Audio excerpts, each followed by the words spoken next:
Hey everybody, Ethan here with Standing Stone, and we are ready for a brand new puppy. What do you do with a brand new puppy? First video. This is Patch. We're excited to introduce. He's another dog that is going to be part of the Altasora program with high hopes of eventually becoming a stud dog someday. Do you think you can do that?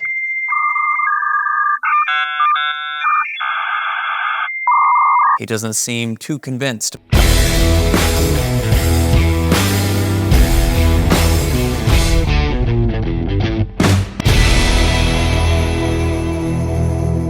What we're gonna do here today, folks, is kind of where we like to start every puppy, which is charging the clicker. Okay, now I'm gonna tell you, this isn't his first session, which is normally what we get to show off. This is probably his second or third, but he is doing really well. Some of the big things that we wanna talk about is why we do this.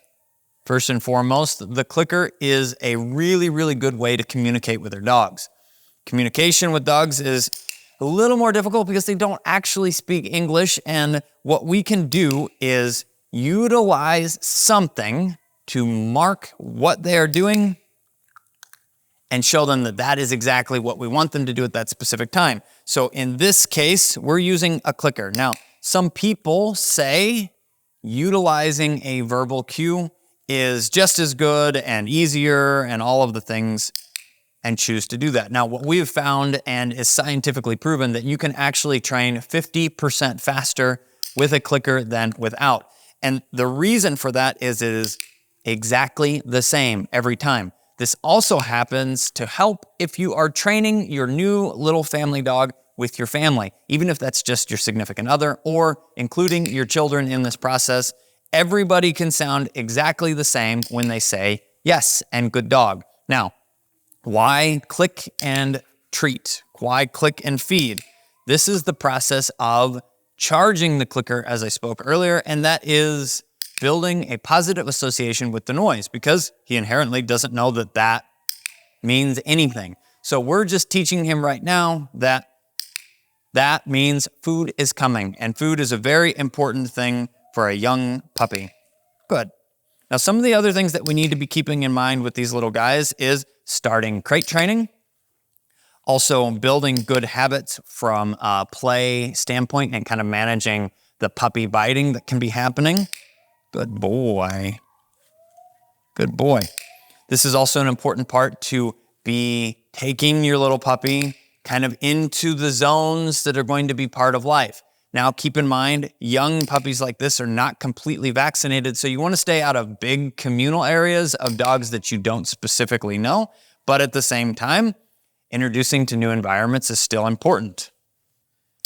We like to kind of set the stage for our young puppies to be the same, almost the expectation that we're going to have out of them as adults, but it's scaled back, right? We have shorter attention spans, but when we have little puppies, encouraging them to jump on us or things like that, that's not what we're going to expect out of them as adults. So if we can develop better behaviors now, if he tries to jump up on me, which we'll show that here in a second, I'm sure that he will try in a minute, but if he tries to do things like that, it would just be sliding him back, and then now that he's all on the ground, we can reward him again. So it's very subtle things, very small things at this stage, but just keep this big picture thought in mind that anything your dog is doing, they're conditioning themselves to, and anything that we're conditioning them at this age that we don't want them to do as adults,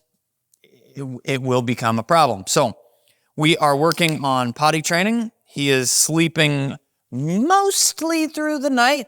He's actually being trained by Autumn, one of the folks that works for us, and she is taking him home. She said that he's getting up about once every evening, sometimes twice, but usually just once, which is a really good start for little puppies. Good. He is working for his meals.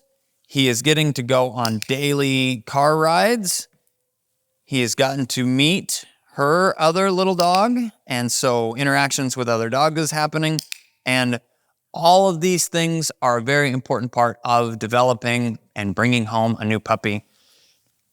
I know that he has got his nails done. They look great. Staying on top of that early is important. And I think outside of that, that is the big starts to bringing a new puppy home. If you have a little flusher or a little retriever, a little cocker spaniel like this guy, you should definitely be following along with our online course available at standingstonesupply.com/courses. There we show trips progress as well as a couple retrievers, both Clutch and Sprig. There they are. And we get to show how we developed the obedience portion of development into the hunting and bird dog portions, whether you plan on having a flushing retriever or a duck dog. All of those pieces through the first 12 months of life are there. We hope you guys enjoy. Please don't hesitate to reach out if you have more questions. I'm the guy with the pink gun. This little cutie is Patch, and we will see you in his next video.